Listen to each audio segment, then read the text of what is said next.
Wanita ini ditemukan meninggal dengan keadaan membusuk menyatu ke dalam sofa. Kejadian tragis menimpa seorang wanita bernama Lacey Fletcher. Ia merupakan anak perempuan dari pasangan Sheila Fletcher usia 64 tahun dan Clay Fletcher usia 64 tahun juga. Penemuan Lacey dalam keadaan sudah tidak bernyawa pertama kali diketahui pada tanggal 23 Januari 2022. Sheila, ibu dari Lacey, menelpon 911 pagi itu.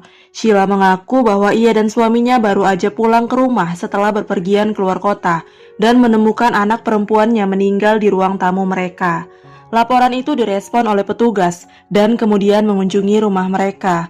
Di sanalah petugas menemukan pemandangan mengerikan di mana di ruang tamu rumah keluarga Fletcher itu ditemukan tubuh Lacey dalam keadaan membusuk, menempel dan masuk ke dalam sofa yang sudah berlubang dengan bau menyengat. Seluruh tubuhnya dipenuhi kotoran, bintik-bintik merah dan bekas gigitan serangga.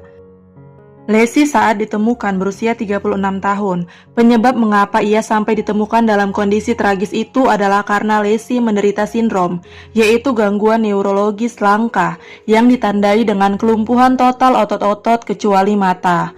Hal itu yang membuat ia tidak bisa mandiri, bahkan hanya untuk beraktivitas harian di usianya yang sudah dewasa. Sebenarnya kehidupan Lacey dulu normal-normal aja. Ia pernah bersekolah di Brownsville sampai tahun 2009. Saat Lacey berusia 14 tahun, ia seorang gadis ceria, tapi orang tuanya kemudian menyebut Lacey anak yang sulit diatur dan dipaksa berhenti sekolah. Setelahnya teman-teman Lacey tidak mengetahui keberadaannya. Ia seperti menghilang secara misterius. Ketika ditemukan, kaki wanita 36 tahun itu tersilang di dalam lubang sofa yang ia duduki dengan sisa-sisa kotoran dan air seni, dihinggapi lalat dan beratnya hanya 37 kg.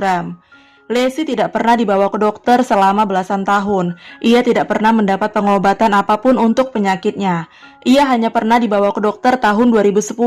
Dokter menyarankan untuk pemeriksaan lebih lanjut, tetapi orang tuanya tidak melanjutkan pengobatan itu hingga belasan tahun lamanya. Ketika dikonfirmasi, orang tuanya menyebut bahwa mereka tidak membawa Lacey berobat karena Ketika dikonfirmasi, orang tuanya menyebut mereka tidak membawa Lacey berobat karena menurut mereka, Lacey ini nggak pernah mengeluh sakit, sebuah pengakuan yang tentu aja sulit dipercaya kebenarannya. Ketika diperiksa atas kelalaian mengurus anaknya, orang tua Lacey membantah tuduhan kalau mereka tidak mengurus anak mereka. Mereka menyebut kalau mereka sering membersihkan dan juga memberi makanan kepada Lacey. Mereka justru menyebut bahwa Lacey lah yang tidak mau bergerak dan beraktivitas sendiri. Sesuatu yang seharusnya mereka tahu Lacey bukannya tidak mau, tapi memang tidak bisa. Kepolisian kemudian menyebutkan bahwa penyebab Lacey meninggal adalah tindakan pembiaran oleh orang tuanya yang berakibat kehilangan nyawa pada Lacey. Pada akhirnya orang tua Lacey ditangkap pada tanggal 2 Mei 2022 dan dijatuhi hukuman penjara seumur hidup dengan tuduhan kasus pembunuhan berencana tingkat 2. Bagaimana pendapat kamu tentang kasus kali ini? Boleh sharing di kolom komentar ya, dan sampai jumpa di kisah berikutnya.